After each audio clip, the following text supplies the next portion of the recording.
In this short tutorial, I'm going to show you how to include Blackboard Collaborate Ultra in your course and how to use that for synchronous online meetings. This can be used for a variety of different online meeting sessions. You can use it for tutoring, you can use it for actually face-to-face instructional meetings, as well as potentially your online advising sessions if you need to advise students in terms of scheduling and enrollment for future semesters. So let's get started.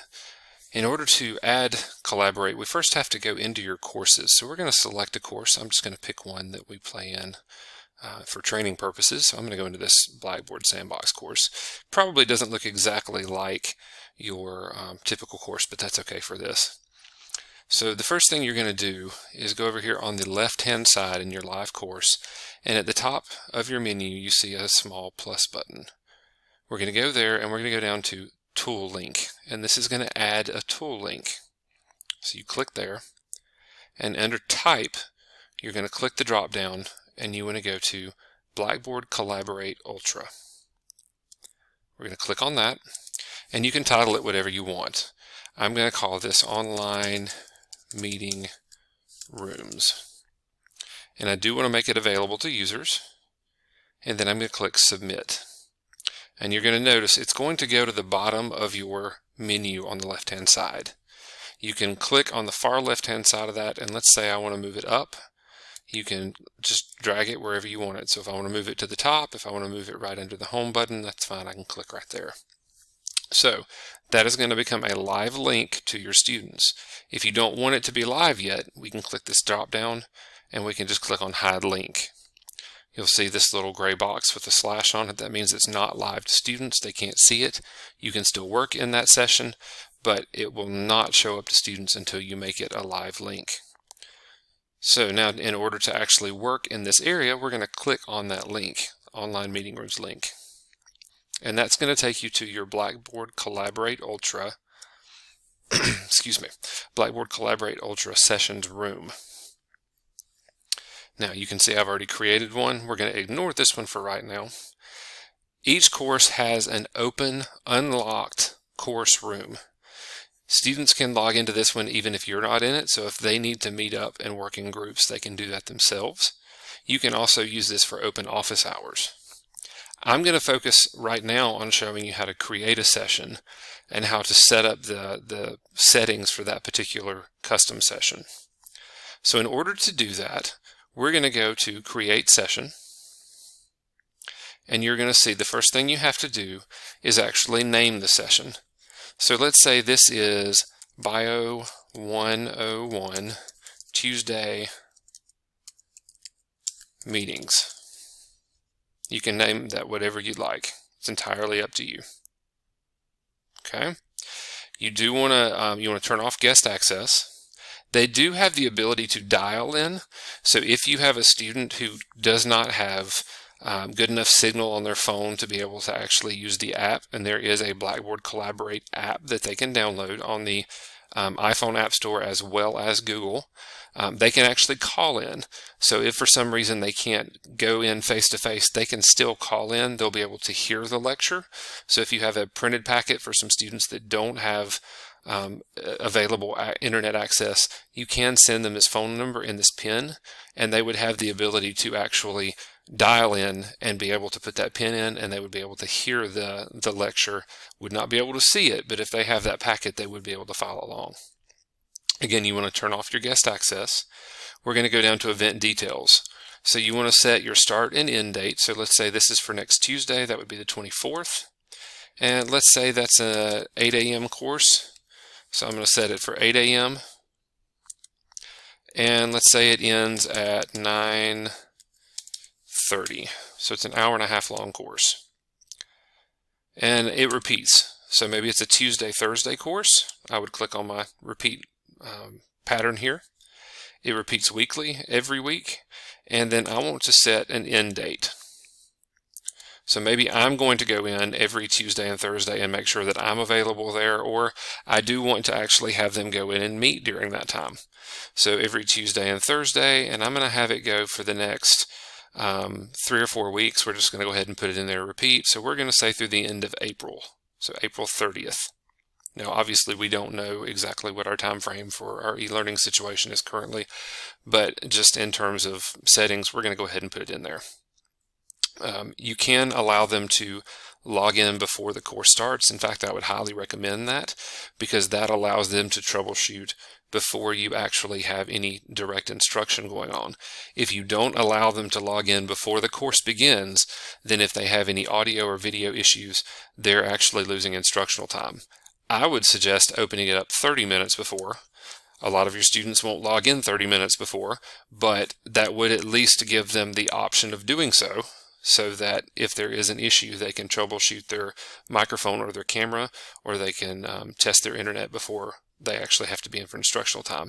And I would also include in the instructions, when you're communicating this to your students, that you tell them they need to log in advance to make sure that everything works. If you want to provide a description, you can put it here.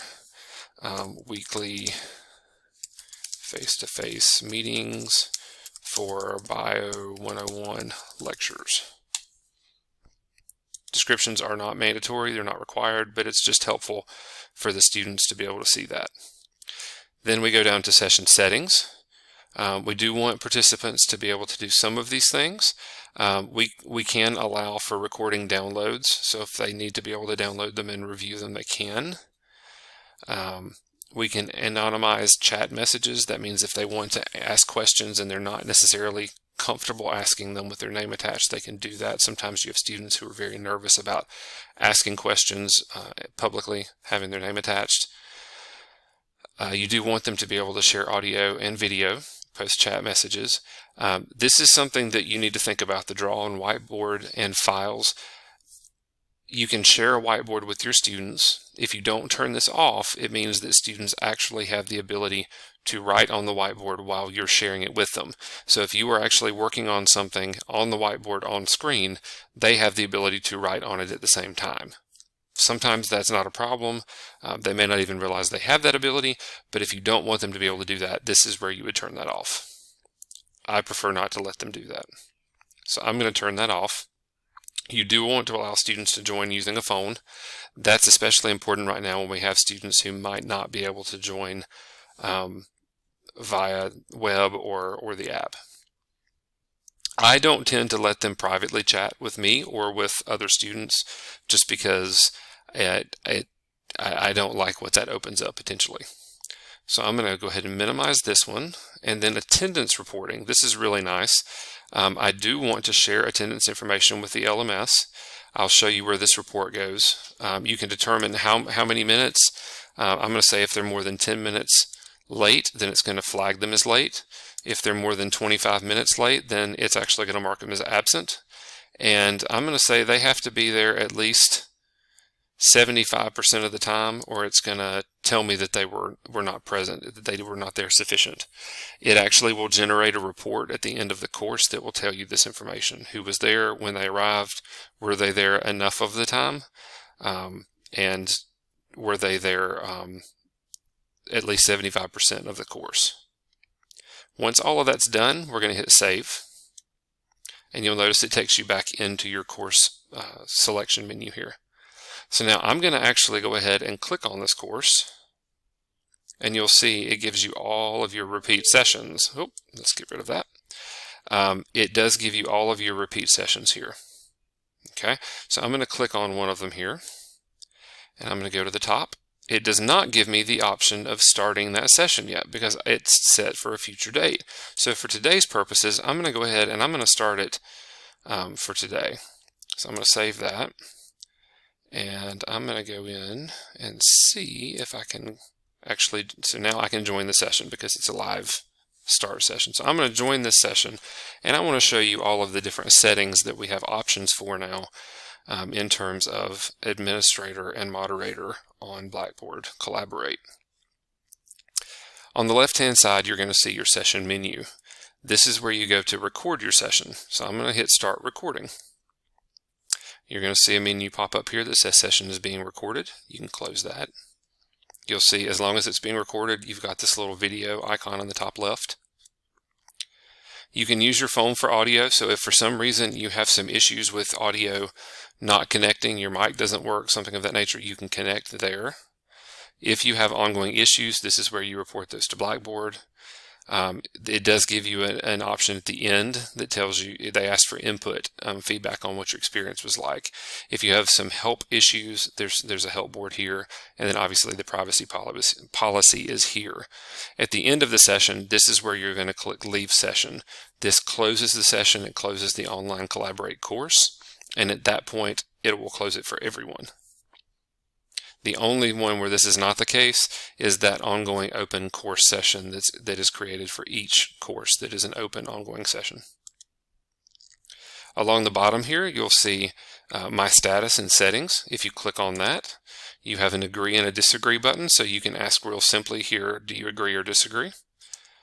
It gives an agree button, or you can see someone disagrees. It will show up in their status on their button when they log in. You can do feedback, or if someone is confused, it will actually show up as them being confused. Their icon will show up in their profile on their video picture. You can mark away, so if a student has to step away for a minute, you can say, can you please step away, mark it so that I can see that you've stepped away. And then you just click on back. Very simple, very easy to use. As the instructor, you're going to probably want to be sharing your audio. That goes on right here. So now the students, you can see the microphone is now live. You're going to want to be able to share your audio. I'm going to turn that back off for the time being. You're going to share your video. It's going to give you a video preview. You can see here on the screen. I'm going to hit share video. My video would share right here because there's nobody else in. Once there is, it actually moves to a very small screen on the left-hand side here. For this training, I'm going to turn that back off. If somebody needs help, they can raise their hand.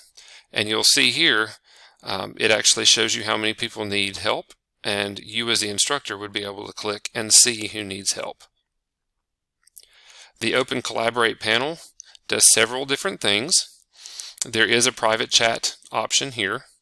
You can click here and see everyone. It's going to show anyone who is currently enrolled in the course, or is currently in the course, in a chat window. And you'll be able to actually communicate through a more traditional chat window. If you have multiple moderators, you can communicate directly with them in here as well. You'll also be able to see the attendees. If you have someone whose mic is on, they're interacting, and you're getting feedback, you can actually come over here, and you have the ability to turn their mic off. So you can actually, the drop down here will give you multiple options, and you can mute them if you have to.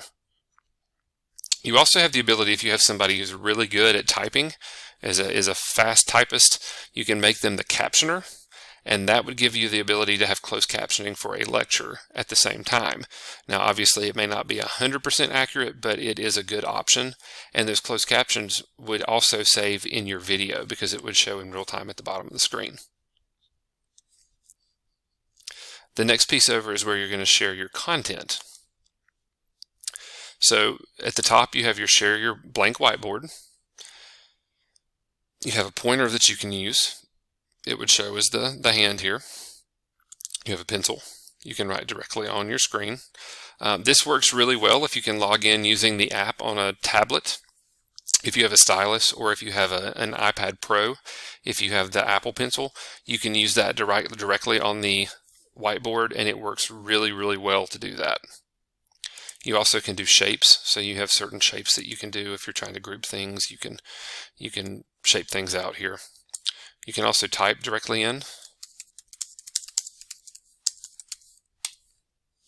And then you have the ability to erase whatever you want to on here as well. So that is one option. You can also zoom in, you can go full screen, you can do actual size. So you've got different options to play with here in terms of how much the students can see. They are only seeing the share screen. They are not seeing the share content menu on this right-hand side. Okay. The next thing that you can look at is the share application screen. Now I'm going to go in real quick and open a PowerPoint that would be something that I can share with you guys. So for instance, you could go in and you have your share your entire screen. You have share application window. So if I wanted to share this PowerPoint with you, I would click share, and hit share here, and then whatever I'm doing on my PowerPoint now you should be seeing in real time. So this would be for another Blackboard training on grading assignments, and as I go through it, any slideshow that you have would be showing on the computer. So I have it in full screen mode. When I am done sharing, I simply click stop sharing. I go back over to my Blackboard screen, and I again am within my Blackboard sharing screen. So it works really well to be able to control what I'm doing. You can also share files. So if I want to push a file out to share on the screen, I can do that as well. I'm going to go to my desktop and let's find a file I can share out and demonstrate to you guys. So here is one that I might want to go over with them. It takes just a minute to come in. It converts it to a file format that can be used on screen. So we're going to wait just a second. I hit share now. And here's the really nice part. So I can hit this, and the only page that they can see is the page that you currently have on the screen. Now you can zoom in. This doesn't mean that they zoom in automatically. They have control over that. But you can actually zoom it in and control what you see at your own pace. So if students need to zoom in really close in order to see it, that is at their own control. But they can only see this first page of the document. So as you're going over stuff with them, they do not have the ability to jump ahead. But you do have the ability to mark things and to highlight things, to be able to type in it, whatever you want to do. So you do have some ability to control that. So as you're going through it, let's say I'm ready to go to slide number 2, I can do that. You can also do this with a PDF of a PowerPoint. So if you don't want to have to open PowerPoint, or you're using a laptop where you might not have a PowerPoint stored, if you have a PDF of that, you could actually do this that same way, and they can't jump ahead. So you could go over that PowerPoint with them at a pace that you want to go, and it's not like they can jump ahead real far in advance in terms of what you want them to be able to see. So the student view only allows them to see the page that you're currently looking at. So you could go through it at your own pace. Once you're done with that, you just click off of it, navigate slides, and you just move on. We're going to click at the top here. There's a stop sharing button. We're going to click that, and we're going to go back to our blank screen. Go back to share files. You can also do polling. So if we want to do a multiple choice, how well, or let's see, how comfortable, if I can spell, do you feel with this content? Very, somewhat, not very, not at all, and not note, very, not very. And then I can hit start, and it's going to show up on the screen, and they have the ability to go in and actually vote. And you can do a poll here.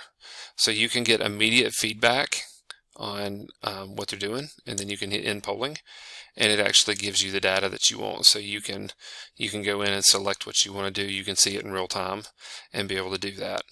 Again, it's just a really good way of being able to collect real-time formative data as you're going to get information back from them.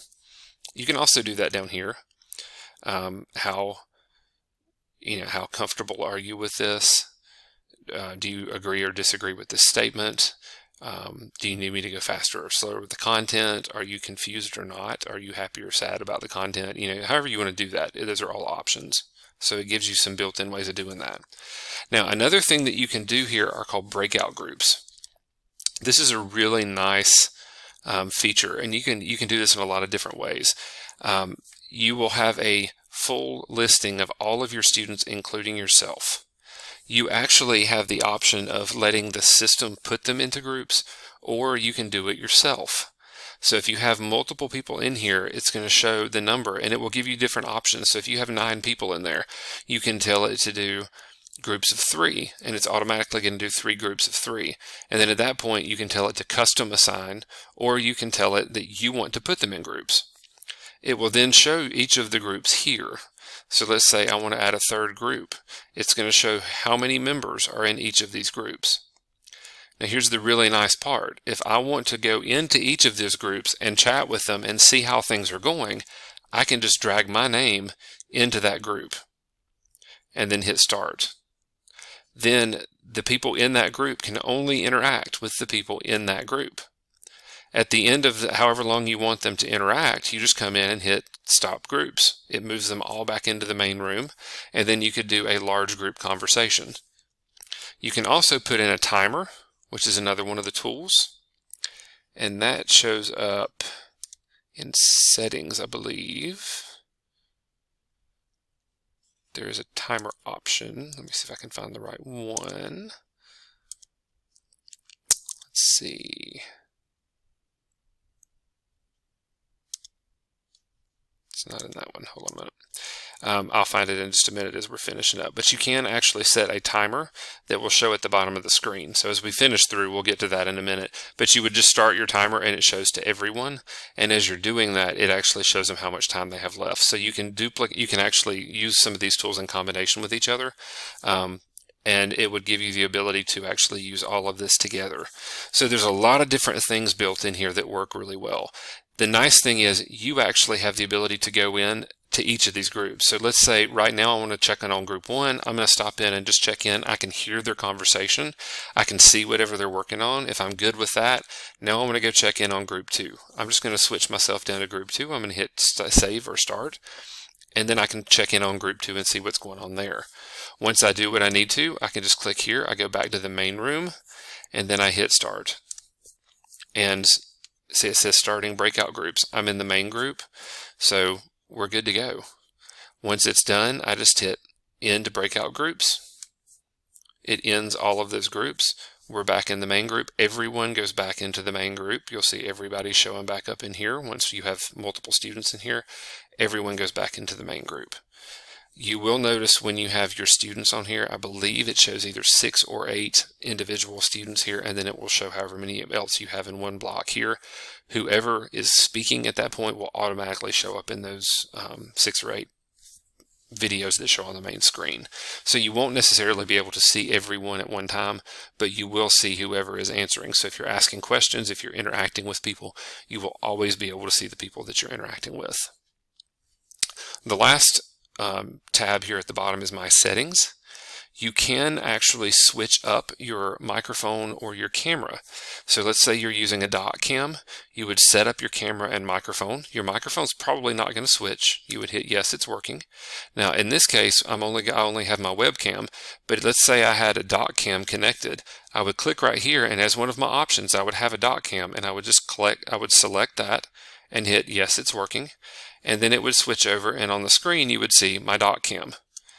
You would then hit share right down here, share video, just like I did earlier, and they would see the dot cam. Whenever I'm done with that, I would just come back to this, switch back to my integrated webcam on my computer. Yes, it's working, and then turn my cam back on. So you can switch between cameras with very little difficulty at all. Okay, you can use a dot cam. It's very easy to do. I've worked with several math and science instructors on how to do that. You can also do notifications. Now this is really nice if somebody has left the breakout group or session. It gives you notifications. If somebody posts a chat message, if someone raises their hand, you can get an audio notification. So the big thing is if somebody joined or left the breakout group or session, the audio notification is great. So if you have open hours and you want these notifications, it works really well, because what it does is it sends you an audio or a browser pop-up. You can be working on other things, and if somebody comes in during an open session, it's going to give you a notification that they're there. So you don't necessarily have to be glued to the screen the whole time. So if you have open office hours, you can be working on other things on your computer, and oh, somebody comes in, let me move over to that Blackboard Collaborate screen, and then I can come back into it. So it works really well that way. So those are the basics. Let me go back and find the timer, because there is a timer in here. I may not be able to do it since I don't have multiple people here. Let me see where it's at.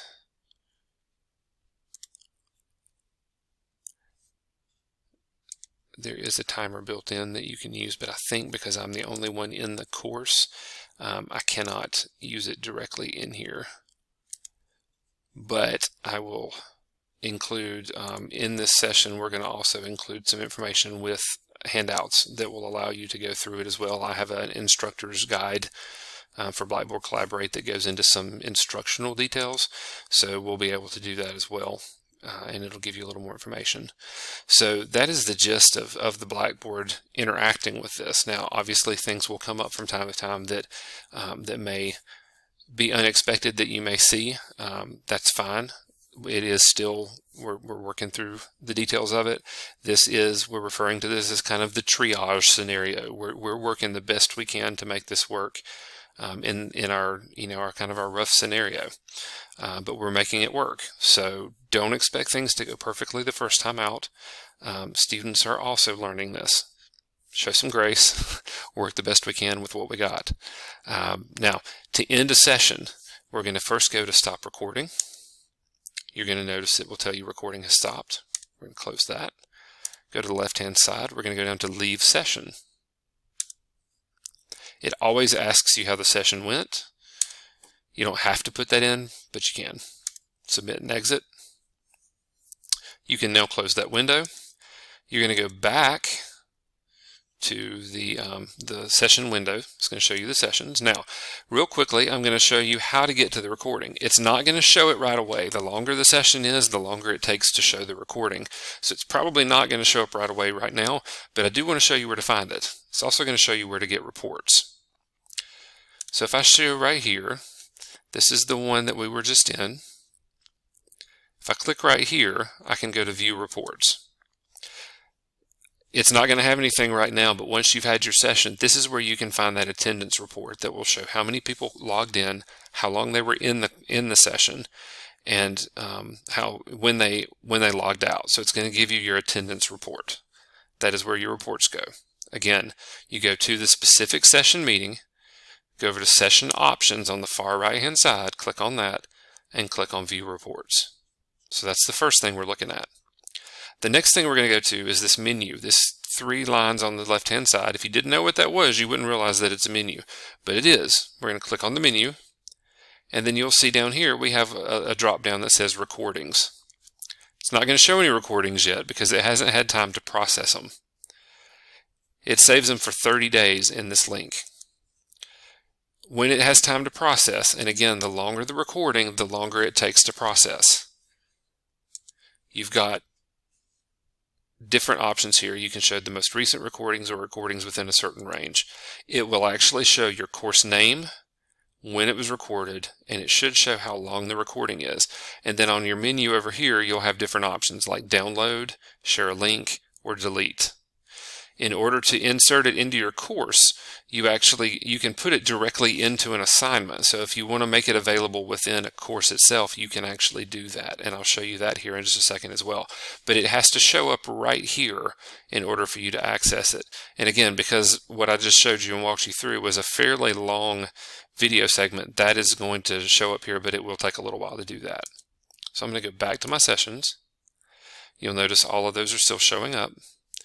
Now, in order to actually put this into a page or somewhere where your students can get to it easily, I'm going to go into my course content. So you should have a course content link. This is again going to look a little different because this is a training page. So I'm going to come over here to the folder where I've been working.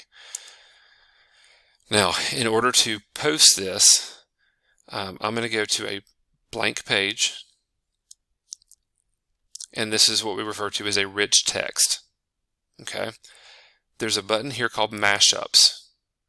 You click the button here and you'll see there's an option for Blackboard Collaborate. If you click right there, you have an option for recordings.